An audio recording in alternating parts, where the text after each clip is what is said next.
भगवती उत्तम श्लोके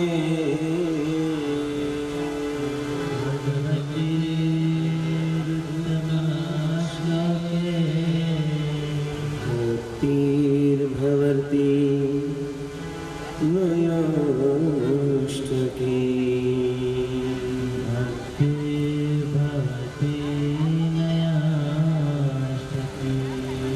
कृष्णाय वासुदेवाय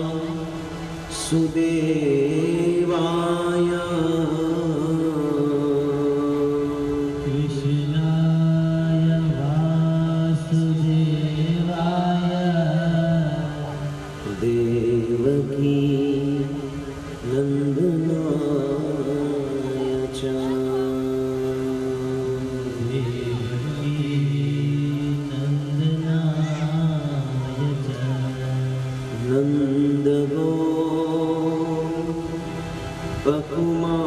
नंदगोपकुमाराय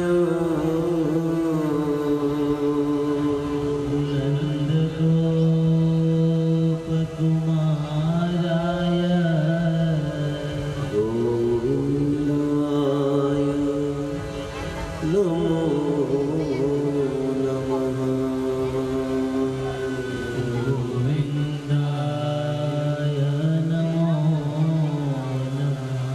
नमो विष्णुपदाय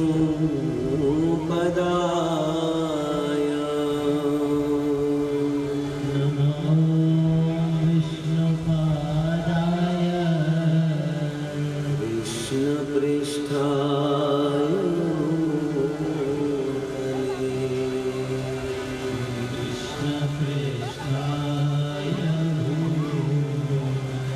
श्रीमते भक्तिवेदांत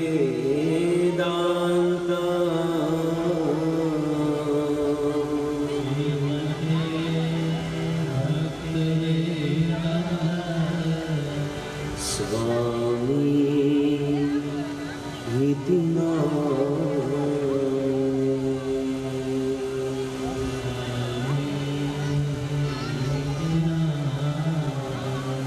नमस्ते सरस्वती देवी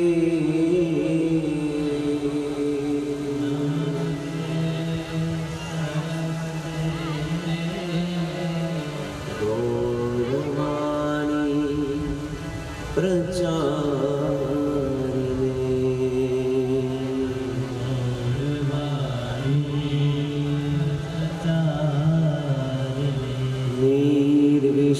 निर्विशेष शून्यवादी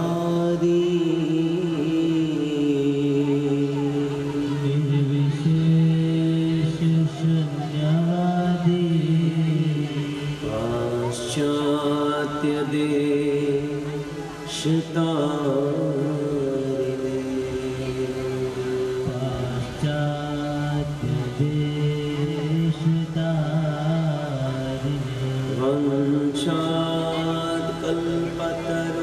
वंशात्कल्पतरुभ्यश्च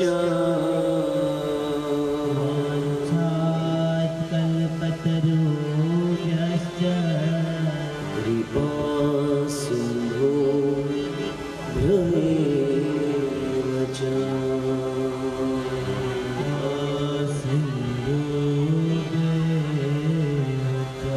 पतितानां पावनेभ्यो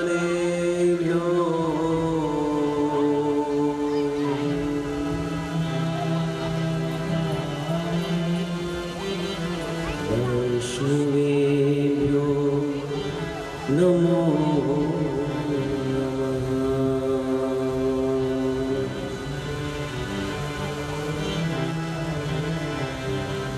जय श्री कृष्ण चैतन्य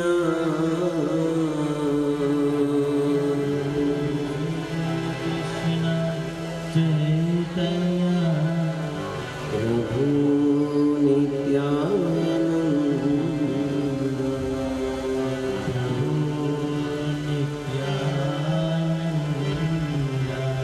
શ્રી અદ્વૈત ગદાધર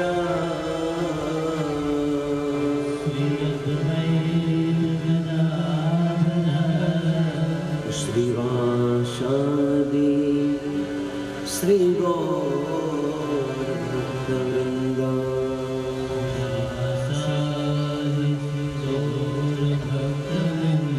હાથ ઉપર કરીને 3 વાર મહામંત્ર બોલીએ. હરે કૃષ્ણ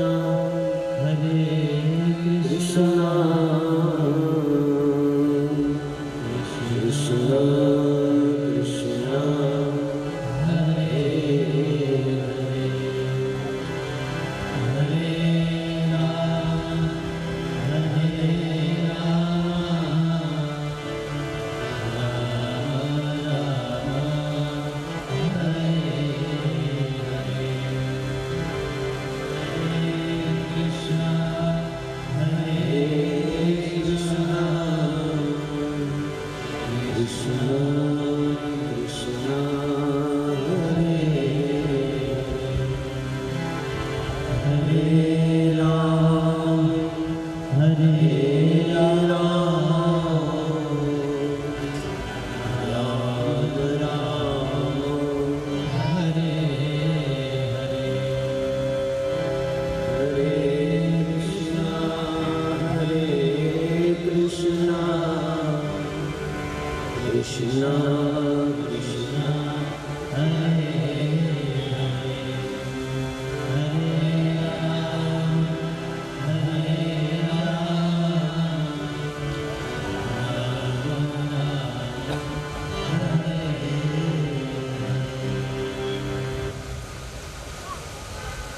હરે કૃષ્ણ. સૌપ્રથમ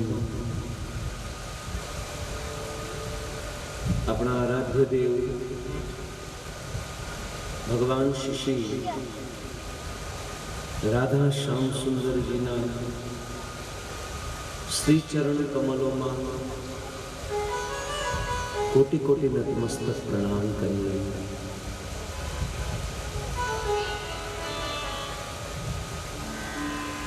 ભગવાન શ્રી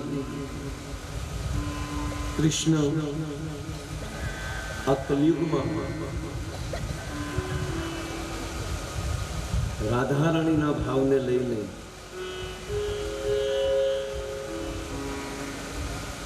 ચૈતન્ય મહાપ્રભુના રૂપમાં પ્રગટ થયા અને આ સંસારના લોકોને નામ સંકીર્તનની સ્થાપના કરાવી. અને એ જ ચૈતન્ય મહાપ્રભુ ના પરંપરામાં આવનાર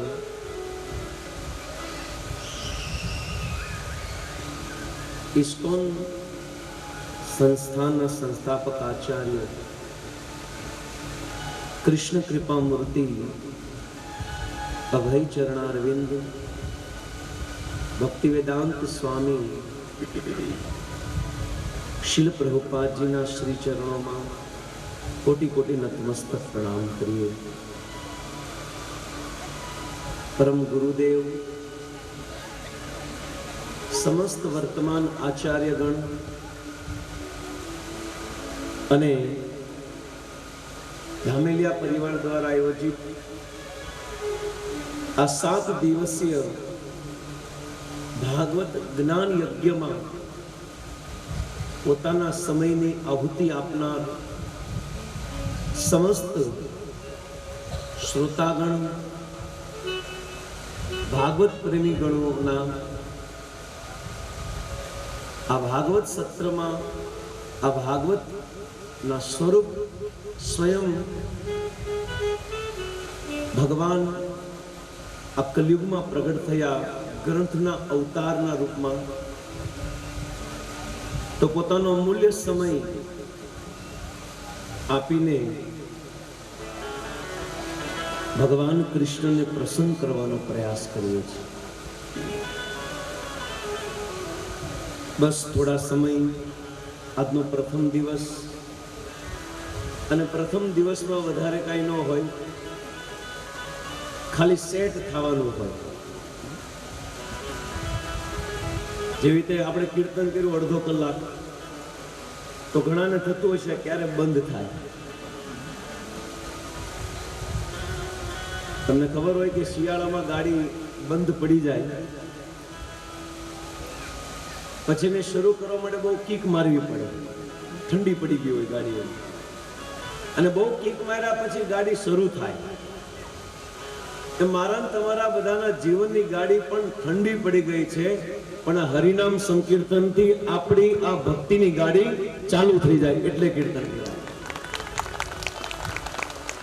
થોડા આપણે ગરમ થી આપણું ચિત્ત થોડું લાગે અહીંયા, આમ તો આમ ગરમ જ છે બધું વાતાવરણ, તો એમાં આપણે ગરમ, વાતાવરણ ગરમ, ક્રોધની અગ્નિથી આપણે પણ સળગતા હોઈએ, અને એમાં અગ્નિ સૂર્યના પ્રકાશથી પણ સળગીએ.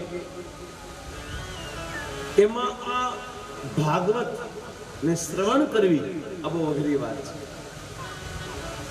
વાતાવરણ બહુ ઠંડુ હોય તો બહુ મજા આવે, પણ આ ગરમીમાં આમાં પંખો નાખતા નાખતા પંખાની નજીક બેસીને, કારણ કે અત્યારે પંખાની ડિમાન્ડ વધારે હોય, કારણ કે ભગવાનની કથા સાંભળવા માટે વાતાવરણ અનુકૂળ જોઈએ, પણ ભગવાને આવું વાતાવરણ આપ્યું છે એને સ્વીકાર કરી લેવો જોઈએ. તો ભાગવતના પ્રથમ દિવસે માત્ર ને માત્ર ભાગવતનું મહાત્મય હોય છે, અને એક સેટ થાય આપણે કે ભાઈ આ કીર્તનમાં ફાવે, આમાં બધા સેટ થાય, અમે સેટ થાય, કીર્તન વાળા સેટ થાય, સાઉન્ડ વાળા સેટ થાય, ગોળદાદા સેટ થાય, અને યજમાની સેટ થાય પ્રસાદમાં. પેલો દિવસ એ સેટ માટે હોય છે, અને પછી ધીરે ધીરે કંઈક રાગે પડે. તો ભાગવત ના સત્રમાં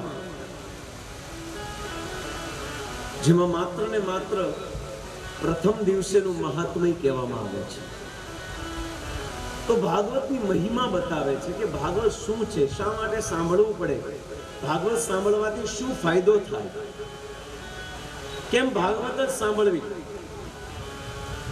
કારણ કે અત્યારે આપણે બહુ સુંદર કીર્તન કરતા કરતા પોથીને માથા ઉપર લઈને આવ્યા. એક પ્રથા છે, ભગવાનના નામનું સ્મરણ કરતા કરતા લોકોને યાદ કરાવી કે ભાઈ આજે ભાગવત કથા શરૂ થાય છે, કૃષ્ણ કથા શરૂ થાય છે, એટલે માથે પોથી રાખી. આજે આપણે માથા ઉપર પોથી રાખી 7 દિવસ સુધી આ માથાની અંદર નાખવાની છે. અત્યારે આપણે ક્યાં રાખીએ આ ભાગવતને? પોતાના માથા ઉપર. હવે ક્યાં રાખવાની છે? માથાની અંદર.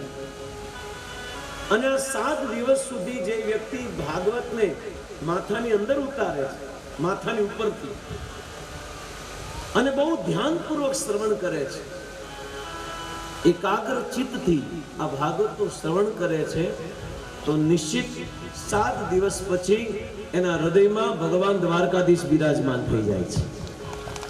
પણ આ ધ્યાનથી શ્રવણ કરીએ તો હવે 7 દિવસ સુધી આપણે ભાગવતને આપણે અંદર ઉતારવાની છે. તો આ ભાગવત સંતો કહે છે કે આ પ્રેમનું પરબ છે. આ ભાગવત જે કથા છે એ કથા શું છે? એક પ્રેમનું પરબ. જેવી રીતે ગરમીની સિઝનમાં આપણે પાણીના પરબ ખોલાવીએ છીએ કે કોઈ પણ વ્યક્તિ આવીને પાણી પી શકે. તરસ લાગી હોય એ વ્યક્તિ આવે, નળ ખોલે અને ગ્લાસ નીચે રાખે એટલે એ પાણી પીવે અને એની તરસ બુજાય. પણ એક સંત બહુ સુંદર કહે છે કે જ્યારે કોઈ વ્યક્તિ પાણી પીવા માટે આવે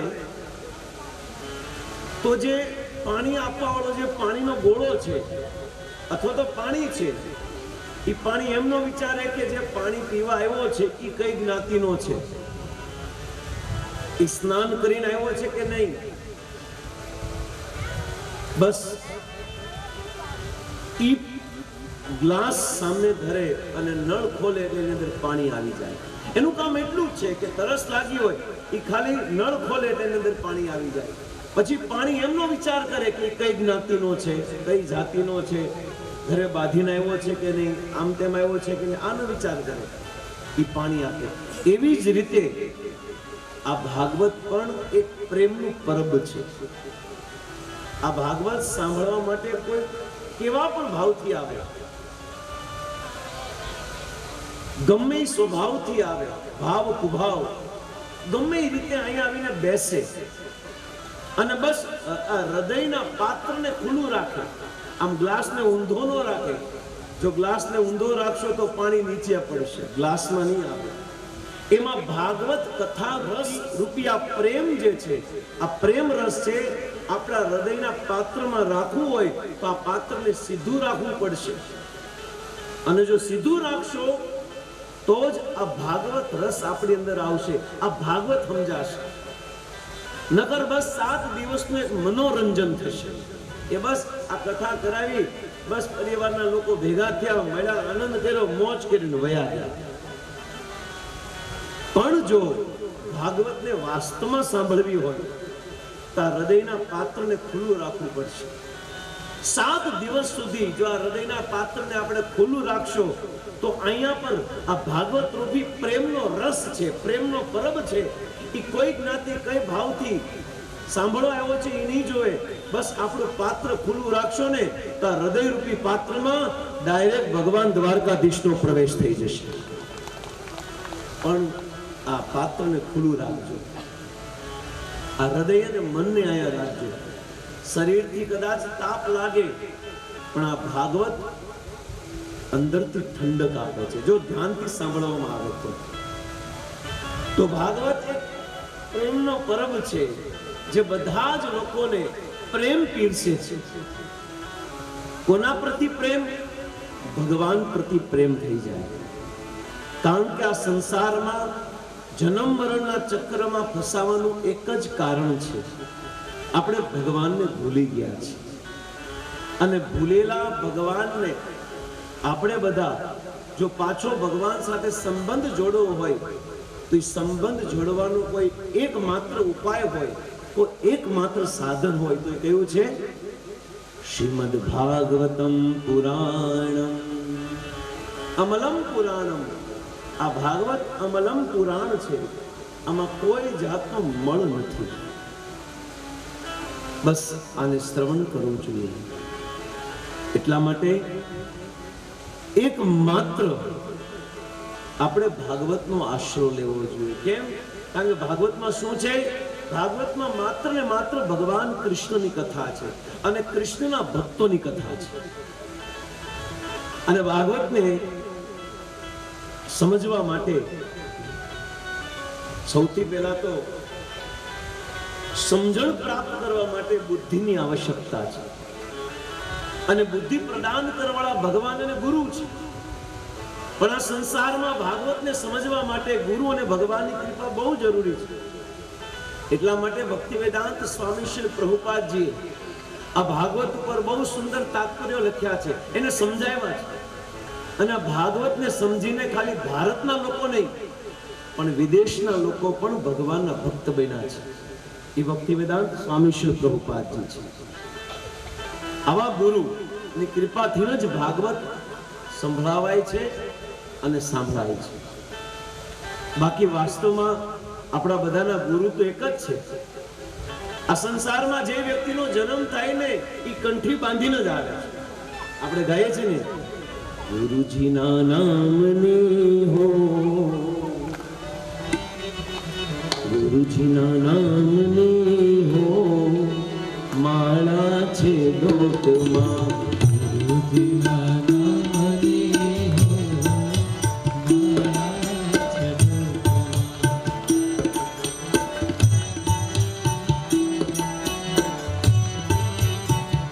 કેટલા લોકોએ ગળામાં કંઠી પહેરી છે? હાથ ઉપર કરો. કેટલા જણે ગળામાં સોનાનો હાર પહેર્યો છે? કેટલા લોકોએ મંગળસૂત્ર પહેર્યું છે? લોકોએ ગળાની અંદર પાતળીનો માવો મૂક્યો છે.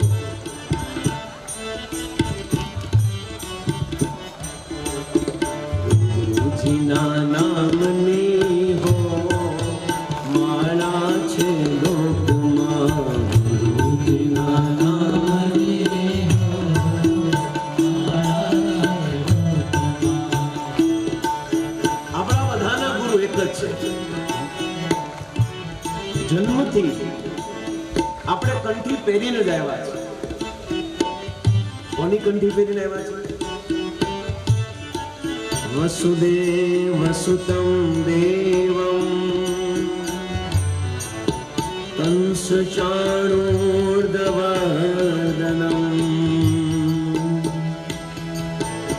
દેવકી પરમાનંદં કૃષ્ણ વંદે જગદ્ગુરુ. જન્મથી જ આપણે બધા કૃષ્ણની કંઠી પહેરી છે. પછી અહીંયા આવીને કોકે પહેરાઈ દીધી અલગ વાત છે, કારણ કે અહીંયા બધી કંઠીઓ પહેરવા જ આવ્યા છે. પણ જન્મથી જ આપણે ભગવાન કૃષ્ણની કંઠી પહેરી છે. અને જેને કંઠમાં કૃષ્ણની કંઠી પહેરી હોય એના કંઠમાં પણ કૃષ્ણનું જ નામ હોય છે.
ગુરુની પહેરવી જરૂરી છે.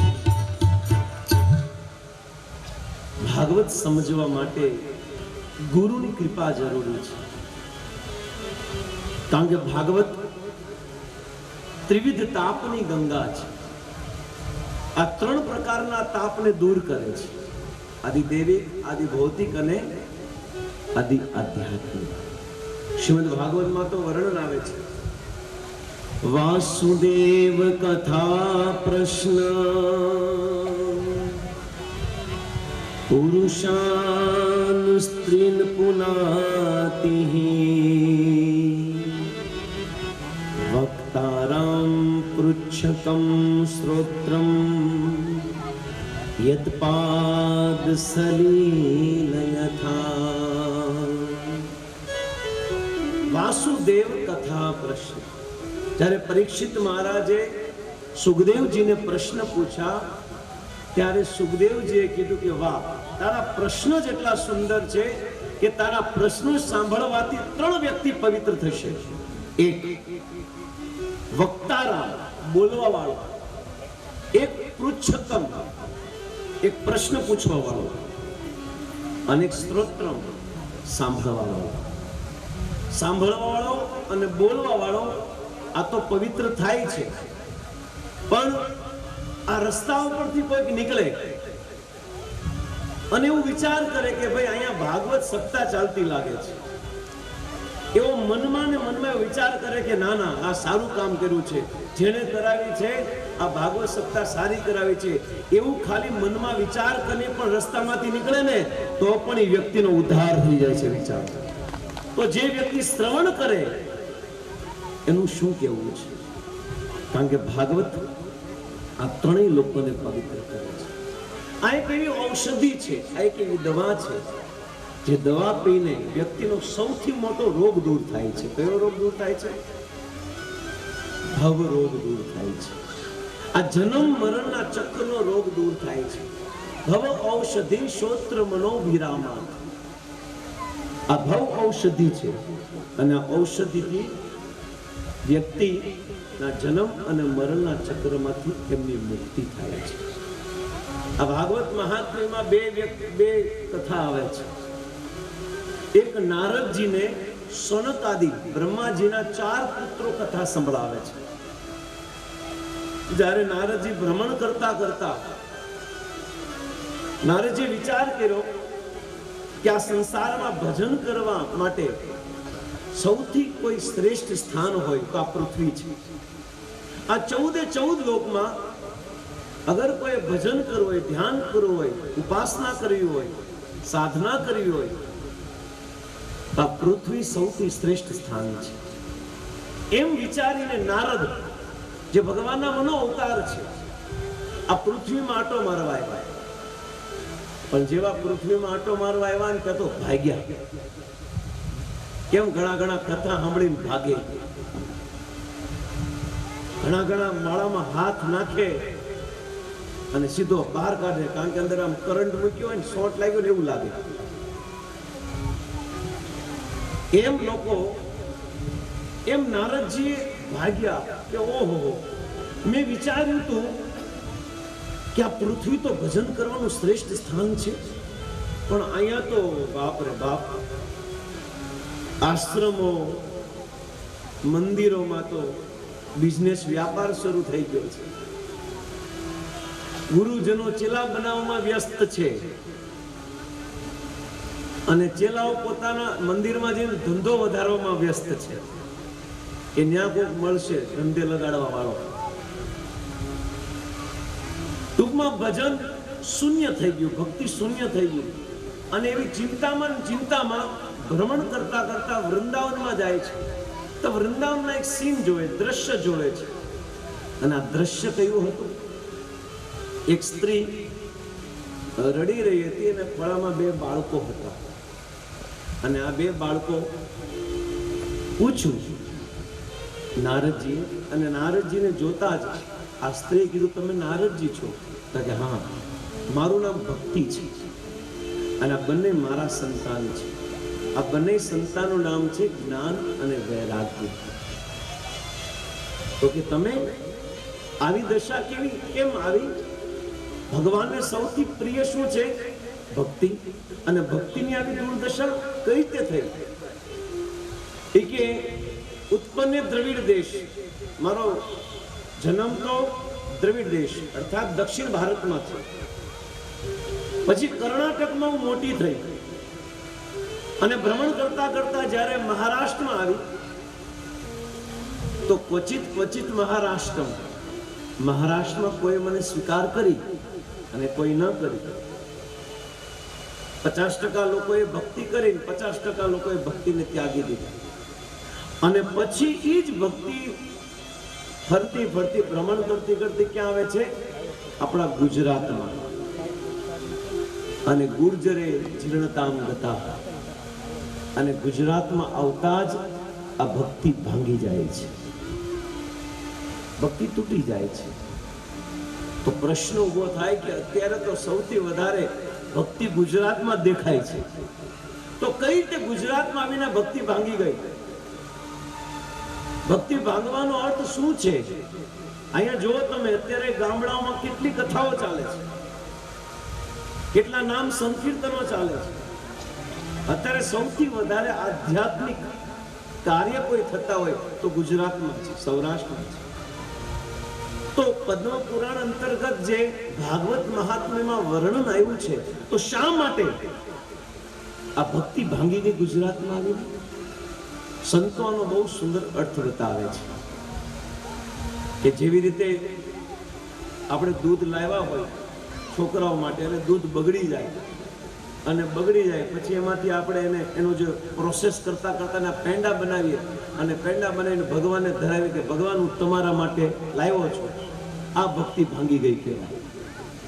તમારે ભગવાનને દેવાય તો ડાયરેક્ટ પેંડા બનાવો, એના માટે જ બનાવો ને. આ તો તમારું દૂધ બગડી ગયું પછી તમે પેંડા ધરાવો છો, આ ભક્તિ ભાંગી ગઈ કહેવાય છે.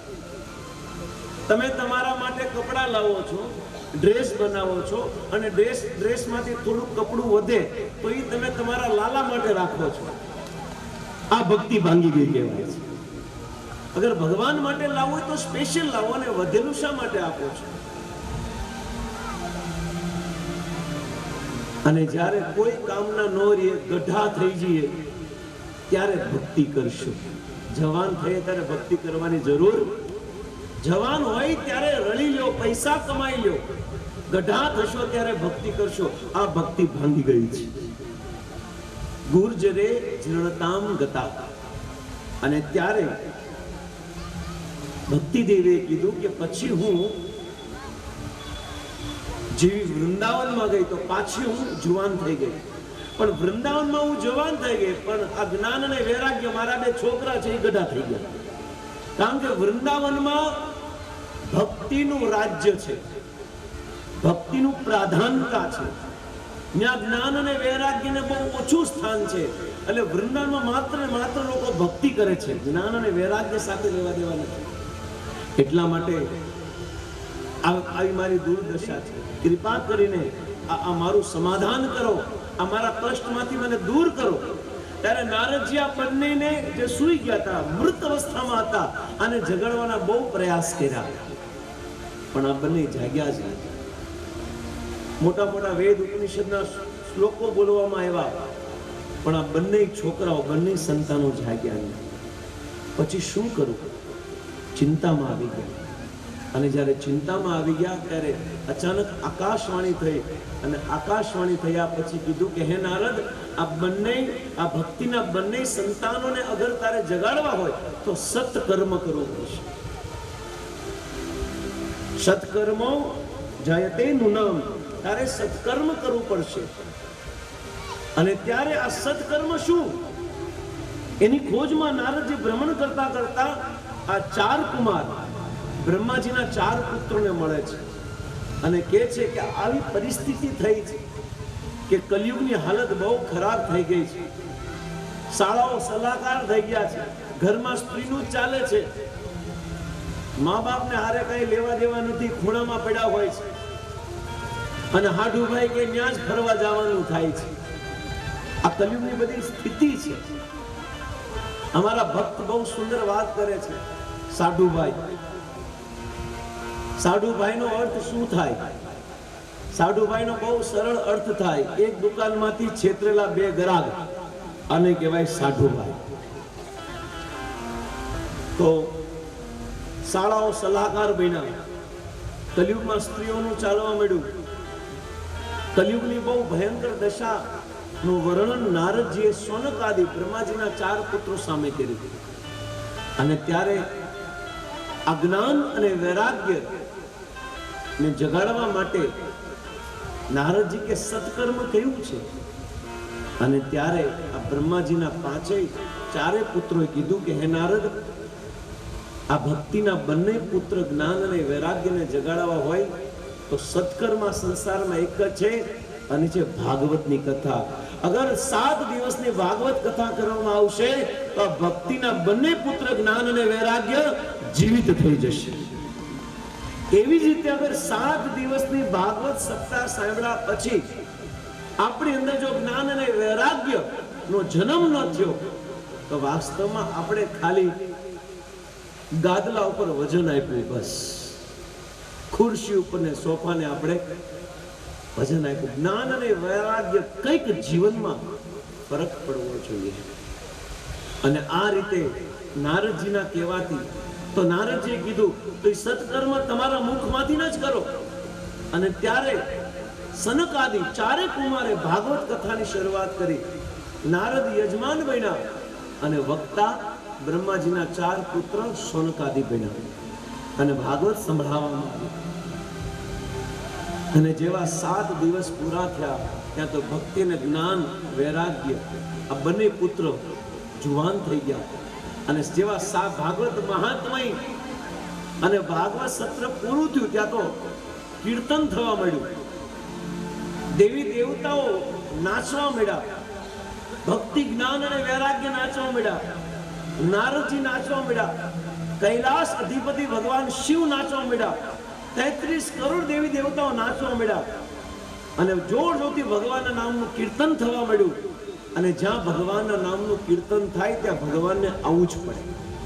અને ત્યારે ભગવાન જેવા 7 દિવસની ભાગવત સપ્તાહ પૂરી થઈ ત્યારે ભગવાન ગરુડજી ઉપર વિરાજમાન થઈને નારદજી જ્ઞાન વૈરાગ્ય ભક્તિ ને દર્શન દેવા માટે ભગવાન પધાર્યા. અને જ્યારે ભગવાનને જોયા ત્યારે એક સાથે બધાએ બોલ્યું, બોલો કૃષ્ણ ભગવાન કી. અને ભગવાન પ્રગટ થઈ ગયા. અને ત્યારે નારદજી એમના ચરણોમાં પડ્યા કે પ્રભુ તમે પધાર્યા, ધન્યવાદ. પણ મને એમ લાગે છે હે પ્રભુ, હે કૃષ્ણ, હે નારાયણ, કે તમે કઈ તમારું એડ્રેસ બદલ્યું છે? અમરોલીમાંથી કઈ મોટા વરાછામાં રહેવા આવ્યા છો? એડ્રેસ કઈ કીધું? કારણ કે તમે ક્યાં મળો એનું અમને એડ્રેસ આપો. તમે કયા સ્થાને રહ્યો છો એમને એડ્રેસ આપો. ત્યારે ભગવાન ક્યાં રહે છે એનું સ્થાન આપ્યું. તમારે સાંભળવું છે ભગવાન ક્યાં રહે છે? સાંભળવું છે? પછી પાછું ત્યાં જવું છે કે નથી જવું? જવું છે. નારદનો પ્રશ્ન પૂછ્યો કે પ્રભુ તમારું રેસિડેન્ટ પ્રૂફ શું છે, એડ્રેસ શું છે? અને ત્યારે ભગવાને કીધું, નાહમ તિષ્ઠામિ વૈકુંઠે યોગિનારદેશો વા યત્ર ગાયન્તિ મદ્ભક્તા તત્ર તિષ્ઠામિ નારદ. હે નારદ, હું વૈકુંઠમાં નથી રહેતો. હે નારદ, હું યોગીઓના હૃદયમાં નથી રહેતો. તો નારદે પૂછ્યું ક્યાં રહ્યો છો? ત્યારે ભગવાને કીધું, જ્યાં મારા ભક્તો ભેગા થઈને મારા નામનું સંકીર્તન કરે છે, મારા નામનું કીર્તન કરે છે, હે નારદ, હું ત્યાં જ રહું છું. તો આપણે પણ બધાએ શું કરવું પડશે? હરે કૃષ્ણ કૃષ્ણ કૃષ્ણ હરે હરે, હરે રામ રામ રામ હરે હરે, હરે કૃષ્ણ કૃષ્ણ કૃષ્ણ હરે હરે, હરે રામ રામ રામ હરે હરે, હરે કૃષ્ણ કૃષ્ણ કૃષ્ણ હરે હરે, હરે રામ રામ હરે હરે.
हरिनाम संकीर्तन की सुंदर श्रीमद् भागवतની પૂર્ણાહુતિ થતા જ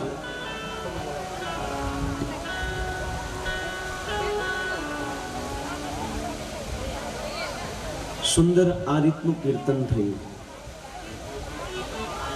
ઘણા કીર્તન કરતા હતા, ઘણા જોતા હતા કે ક્યારે અમે પડીએ અને પડ્યા ત્યાં પૂરું થઈ ગયું. સંસાર પણ એવો છે, આખું જીવન ભેગું કરવામાં ગયા અને પછી વાપરવાનો સમય આવ્યો તો ભગવાને બોલાવી લીધા. આખી રાત પથારી પાથરી, અહીંયા ઓશિક્યું મૂક્યું, અહીંયા પવન ન થાવતો, અહીંયા મૂકો, અહીંયા ન આવ્યો, અહીંયા મૂક્યું, એમ કરીને આખી રાત ઓશિક્યું પથારી પાથરી અને માંડ એડજસ્ટ કે હવે બરાબર છે, અહીંયા હું છે, ત્યાં કુકડો બોલી ગયો, તહેવાર પડી ગયો. જીવનમાં આવું ન થાય એટલા મત દોડો કે ભગવાનની ભક્તિ ભૂલાઈ જાય, અથવા એટલી સ્પીડથી નહીં ભાગો કે ભગવાનના નામનું એક સ્ટેશન આવે છે ચૂકાઈ જાય. નકર જેટલા ભાગશો એટલું પાછું આવવું પડશે. એટલા માટે એવા લોકો પાછળ ભાગો જેની પાછળ દ્વારકાધીશ ભાગે છે. એવા લોકોનો હાથ પકડો, એવા લોકોની આંગળી પકડો કે જેની આંગળી ભગવાન કૃષ્ણએ પકડી છે. તો કદાચ આપણો ચાન્સ લાગે. આ રીતે સુંદર કીર્તનથી ભક્તિ જ્ઞાન વૈરાગ્યનો શોક દૂર થયો અને નારદજીએ કીધું કે હું ઘર ઘરમાં ભક્તિની સ્થાપના કરી દઈશ. અને એ જ નારદની પરંપરામાં બ્રહ્મ મધ્વ ગૌડીય સંપ્રદાય આ ઇસ્કોન સંસ્થા આવે છે. અને આ રીતે ભાગવતનું મહાત્મય અને બીજું મહાત્મય, બીજી કથા આવે છે, આપણે બધા પરિચિત છીએ આત્મદેવની પત્ની ધૂંધળી, જેને કોઈ ભક્તિમાં રસ નહીં. આત્મદેવ સાધુ બ્રાહ્મણ બધું હોવા છતાં પણ સંતાન નહીં. સંતાનના દુઃખમાં ને દુઃખમાં નક્કી કર્યું કે હવે જેના ઘરમાં બાળક ના હોય ને એ લોકો બહુ દુઃખી હોય છે. લોકો એને ન કહેવાના શબ્દ કહે છે અને ભૂલથી કદાચ સામે મળી જાય ને તો એમ કે છે અમારો દિવસ બગડી ગયો. આવું બહુ સાંભળ્યું. પછી આત્મદેવે નક્કી કર્યું કે હવે અમારે વધારે નથી સાંભળવું, આની કરતા આત્મહત્યા કરવી વધારે સારું છે. આત્મહત્યા કરવા જેવા જાય એક સાધુ મળે છે અને સાધુ મળ્યા પછી કહે છે ક્યાં જાઓ છો? તો કે આત્મહત્યા. કેમ? મારે કોઈ બાળક નથી. અને બાળક નથી ને એટલે લોકો ન કહેવાના શબ્દ બહુ કહે છે. તો કે હવે આ સંસારમાં જેને બાળકો છે એ દુઃખી છે, નથી એ દુઃખી છે. એની કરતા ભગવાન જેવી રીતે રાખે એવી રીતે રહેવું જોઈએ. જાહે વિધિ રાખે રામ તાહે વિધિ રહી. કોઈ હર્ષોક નહીં કરો. અચ્છા, ભગવાને નથી આપ્યા દીકરાઓ સંતાનો તો ભગવાનની ઈચ્છા, કંઈક આપણા કર્મ એવા હશે, એને સ્વીકાર કરી લો, એનો સામનો નહીં કરો. બહુ સમજાયું પણ આના મનમાં તો લગની લગી હતી કે બસ સંતાન જોઈએ છે. આ સાધુ વિચાર કર્યો કે આ નહીં સમજે અને બ્રાહ્મણે કીધું કે તમે આત્મદેવ કીધું તમે કંઈક સમર્થ સાધુ લાગો છો, જોવો ને મારા આ જન્મમાં દીકરો છે કે નહીં, મારા ભાગ્યમાં સંતાન છે કે નહીં. અને આ બ્રાહ્મણે એનું કપાળ જોયું અને કપાળ જોઈને કીધું કે આ જન્મમાં નહીં પણ 7 જન્મ સુધી તારા ઘરમાં કોઈ બાળક નહીં થાય, સંતાન નહીં થાય. દુઃખી થઈ ગયો. હવે એને નક્કી કર્યું કે હું આત્મહત્યા કરી લઈશ અને કીધું સાધુ તમારી સામે જ આત્મહત્યા કરીશ, પણ હા જે વ્યક્તિ 7 જન્મનું જાણતો હોય એ સંતાન પણ આપી શકે છે. તો ગુરુદેવ અગર તમે ચાહો તો તમારા આશીર્વાદથી મને બાળક પણ થશે, સંતાન થશે જો તમે ચાહો તો. અને તમે નહીં મને આશીર્વાદ આપો તો હું મારું ગળું કાપી નાખીશ, આત્મહત્યા કરી લઈશ. એક જીવને બચાવવા માટે આ સાધુએ એક ફળ આપ્યું. આ ફળ છે ને, તું તારી પત્નીને આપી દેજે અને આના દ્વારા તને સંતાન થશે. આ ફળ લઈને બહુ પ્રસન્ન થઈ ગયા આત્મદેવ. એમની પત્નીને આપે છે, લે ધૂંધલી, એક સાધુના આશીર્વાદનું આ ફળ છે, આ ખાજે, આપણા ઘરમાં સંતાન થશે. પણ ધૂંધલી તો કેવી હતી, એને કોઈ ભક્તિમાં રસ નહીં, ભજનમાં રસ નહીં, ગામની વાતો કરવામાં નંબર 1, લોક વાર્તા, ઈર્ષા કપટ સિવાય આને કઈ ફાવે નહીં. અને ત્યારે એને વિચાર કર્યો કે આ બાળક આ ફળ ખાઈશ અને હું ગર્ભ ધારણ કરીશ, ગર્ભવતી બનીશ, અને ગર્ભવતી બન્યા પછી મારે હારું હારું કંઈ ખવાશે નહીં, પાઉંભાજી, મંચુરિયન કાંઈ નહીં ખવાય. અને ગામમાં કદાચ ડાકુ આક્રમણ કરશે તો ભાગી પણ નહીં શકું. એના કરતા એક પ્લાન કરીએ. અને આ ધૂંધલીએ પોતાની બેન કે પોતાની બેનપણીને બોલાવીને કીધું કે સાંભળ, એની બેનને બોલાવી. અને એની બેનને ઘણા સંતાન, પણ પૈસો કાંઈ નહીં, આની આગળ પૈસા ઘણા પણ સંતાન નહીં. એને કીધું, બેન હું તને તું કેટલા પૈસા આપીશ, પણ તું મારા વતી એક સંતાન ઉત્પન્ન કર અને તારે મને પછી આપી દેવાનું. કારણ કે મને કોઈ વાંધો નહીં પૈસા મળતા હોય તો, પણ કે તું કઈ રીતે ખબર પડશે? તારા પતિ એમ નહીં કે ભાઈ આ કે હું મને નાટક કરતા ફાવે છે, અને અમતા બહેનોને નાટક કરતા વધારે ફાવે. અને ત્યારે ધૂંધલીએ 9 મહિના સુધી નાટક કર્યા. ને ઓલું જે ફળ હતું એ ફળ એને ગાયને ખવડાવી દીધું. અને ત્યારે એની બેન દ્વારા સંતાન થયો. અને એ જ સમયે એ ગાય દ્વારા પણ એક બાળકનો જન્મ થયો. ત્યારે આત્મદેવે કીધું, ભાગ્યમાં નહોતું ત્યારે કાંઈ નહોતું, આજે ભાગ્યમાં છે તો મારે પણ સંતાન થયું અને મારી ગાયને પણ. અને ગાયને જે સંતાન થયું એ વાછડાના રૂપમાં નહોતું, પણ મનુષ્યના રૂપનો આકાર હતો. બસ એના જે કાન હતા એ ગાય જેવા હતા. અને ઓલું ધૂંધલીએ તો એની બેન આગળથી લીધેલો હતો અને પૈસા આપી લીધેલો આ બાળક. અને ત્યારે આત્મદેવે નક્કી કર્યું કે લાવ, મારા બાળકનું મારા નામ ઉપરથી નામ રાખવું છે. ઓલી ધૂંધલી કે તમારા નામ ઉપરથી શા માટે? 9 મહિના સુધી હું હેરાન થઈ, હાવ ખોટી, તો મારા નામ ઉપરથી રહેશે. આને નામ રાખવું તું પરમાત્મા દેવ. પણ ધૂંધલીની જીદને કારણે આ બાળકનું નામ પડ્યું ધુંધુકારી, એના નામ ઉપરથી, માના નામ ઉપરથી. તો આત્મદેવે કીધું કાંઈ વાંધો નહીં, એને કાંઈ વાંધો નથી, આ બધી માથાકૂટમાં પડે નહીં બહુ. અને જે ગાયનું જે બાળક હતું એનું નામ એને પાડ્યું ગોકર્ણ. અને પછી ધુંધુકારી મોટો થયો, પરંતુ અસભ્ય સમાજમાંથી, અધાર્મિક અને કુટેવોમાંથી પોષિત થયેલો આ બાળકની અંદર પણ આવી જ ટેવો હતી. ન કરવાના ધંધા જ કર્યા, ચોરી, નશો, વ્યભિચાર, જુગાર, આવું જ રીમો. અને ધીરે ધીરે ઘરમાં જેટલા પૈસા હતા બધા ખાલી કરી નાખ્યા. બાપા કંટાળી ગયા અને ગોકર્ણજીને તો તગડી મૂક્યો. ગોકર્ણજી તો ભગવાનનો ભગત હતો, એ તો ભજન કરતો. અને બાપા કંટાળ્યા. બાપા કંટાળીને ગયા અને બીજા દીકરા પાસે, ગોકર્ણ પાસે, કે આ દીકરો હક નથી લેવા દેતો, હું કરું? બાપા તમને સાચી સલાહ આપું છું, ઘરમાં નીકળી જાઓ અને ભજન કરો. જો શાંતિથી સુખેથી રહેવું હોય તો અમુક સમયે આપણે ભજન કરવું જોઈએ. માથે ધોળા આવી જાય, એક કાળો ન રહે, ડાય કરો ને છતાંય બધા ધોળા આવી જાય તો સમજો કે આ ભજન કરવાનો સમય છે. આપણા જે કર્મ કાળા છે ને એને ધોળા કરવાનો સમય છે, જ્યારે સફેદ વાળા આવે ત્યારે. પણ આ તો ગઢા થાય બધા જવાન થાય. અમારે સુરતમાં તો બધા પત્તે રમતા હોય, ગઢા લોકો મીંડિયું રમતા હોય, ઉલી મીંડીનો ઘા કરતા હોય, પત્તે રમતા હોય. આ વડીલોએ ઘરના લોકોને શિક્ષા અને સંસ્કાર દેવાની જરૂર છે, પણ હવે એ જ બગડેલા શું કરે? અમુક સમયે નિશ્ચિત આયુ થાય ને એટલે ઘરની પતિ અને પત્ની બંને નીકળી જવાય. દીકરાને ને હોવને બધું હોપીને. પણ બેનો પણ બહુ અઘરા છે, કારણ કે એની હાહુએ બહુ હેરાન કરી હોય ને તો એમ વિચાર કરે કે મારા ઘરમાં પણ હું આવે ને એનો હું બદલો લઈશ. એ બદલો લેવા માટે આવા ધંધો કરે.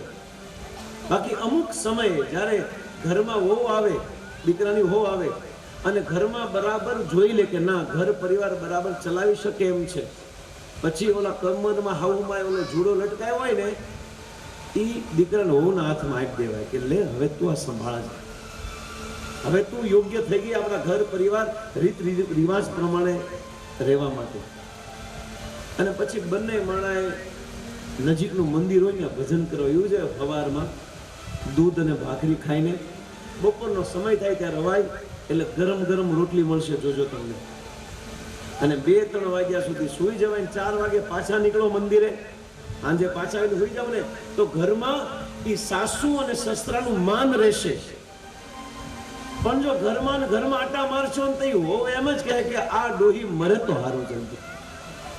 અને એ જાણી જોઈને આપણે એને ખીજાવીએ છીએ, એની કરતા નીકળી જાય શું કામ છે. અમુક સમય જે જીવવાનું તું 50 વર્ષ સુધી આયુષ્ય છે, 50 વર્ષ ઉપરના જેટલા પણ વર્ષો છે આ બધા બોનસના છે. આ 50 વર્ષ ઉપરના જેટલું આયુષ્ય છે ને આ ભગવાને ભજન કરવા માટે જ આપ્યું છે. આ સમજવું જોઈએ. પણ આ 50 વર્ષ પછી આ તો ધંધો ઓર જામે, પણ છેલ્લે હાથમાં કાંઈ નથી આવતું. એટલા માટે અમુક સમય જ્યારે થાય ને ત્યારે વ્યક્તિની સમજણ આવી જોવી જોઈએ. અને ગોકર્ણજીએ સમજાવ્યા, બાબા ઘર તમે ભગવાનના ભજન કરવા માટે નીકળી જાઓ. અને દીકરાની વાત સાંભળીને આત્મદેવ નીકળી ગયા ભજન કરવા માટે. અહીંયા ધુંધુકારી માં વધેલી, કારણ કે માને બહુ વાલો હોય ને દીકરો, એ રહી ક્યાં હતી ત્યાં ગાયલું દે તોય તે, અને વેશ્યા લાવ્યો ઘરે આ ધુંધુકારી, અને બહુ પરેશાન કરે, માને મારે.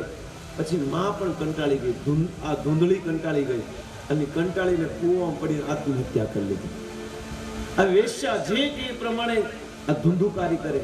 એક દિવસે રાજાના ઘરમાં ચોરી કરીને લાવ્યો, અને આ વેશ્યાને ખબર પડી કે આ રાજમહેલમાંથી ચોરી કરી, આ રાજાના સિપાહીઓ આવશે, પકડી જશે, આને તો પકડી જશે, સાથે આપને પણ લઈ જશે. એની કરતા એમ કરો આ સિપાહી આવે ને એની પેરાને માર નાખો. અને આ ચારેય વેશ્યા ભેગી થઈને ધુંધુકારીને માર નાખ્યો. પણ કમોતે મૃત્યુ થયું એટલા માટે એને બીજું શરીર ન મળ્યું, એને પ્રેત શરીર મળ્યું, પ્રેત યોની મળી. અને પ્રેત યોની મળી એટલા માટે એનો ઉદ્ધાર ન થયો. અને ગોકુળજીને જેવી ખબર પડી કે મારો ભાઈ મૃત્યુ પામ્યો એટલા માટે એને શ્રાદ્ધ, તર્પણ, પિંડદાન બધું કર્યું. અને બધી વિધિ પૂરી કર્યા પછી ગામમાં આવ્યો. અને ગામમાં આવ્યા પછી એ જ એના ઘરમાં ફળિયામાં સૂતો હતો. અને એ જ ફળિયામાં રાત્રિના સમયમાં ભયંકર ભયંકર અલગ અલગ પશુના અવાજ આવે. ગોકુળજી જાગી ગયો, કોણ છે? ત્યારે અવાજ આવ્યો છે કે હું તારો ભાઈ ધુંધુકારી છું. કે તું, તને તો મુક્તિ મળી ગઈ હશે, કારણ કે મેં તારી પાછળ બધી જ ક્રિયાઓ કરી છે. કે ના ભાઈ, મને મુક્તિ નથી મળી, મને મુક્તિ અપાવ, કારણ કે આ પ્રેત શરીર મને મળ્યું છે, મને હક નથી થતું, મારે ખાવું છે, પીવું છે, પણ મારી પાસે શરીર જ નથી. આ સંસારમાં સૌથી મોટું દુઃખ છે ને આત્મહત્યા છે. ઘણા લોકો એવું વિચારે છે કે આત્મહત્યા કરી લો ને એટલે શાંતિ મળી જશે. ના, આત્મહત્યા કર્યા પછી તો બહુ વધારે દુઃખી થવાય છે. કારણ કે અત્યારે આપણે પાણી પીવું છે તો આપણી પાસે શરીર છે, આપણે ઊભા થઈને પાણી પી લઈશું. પણ આત્મહત્યા કર્યા પછી તરસ તો લાગે છે, ભૂખ તો લાગે છે, ઈચ્છાઓ તો બધી થાય છે, પણ ઈચ્છાઓને પૂરી કરવા માટે શરીર હોતું. કારણ કે શરીરને આપણે હળગાવી દીધું, કે દવા પી ગયા, કે આ લટકાડી દીધું, અને ત્યારે તરસ લાગે છે, સામે ગોળો છે પાણીનો, પીવું છે, પણ કાંઈ નહીં કરી શકીએ, કારણ કે આપણી પાસે શરીર નથી. ત્યારે કકળાટ કરે છે. અને આ અવસ્થા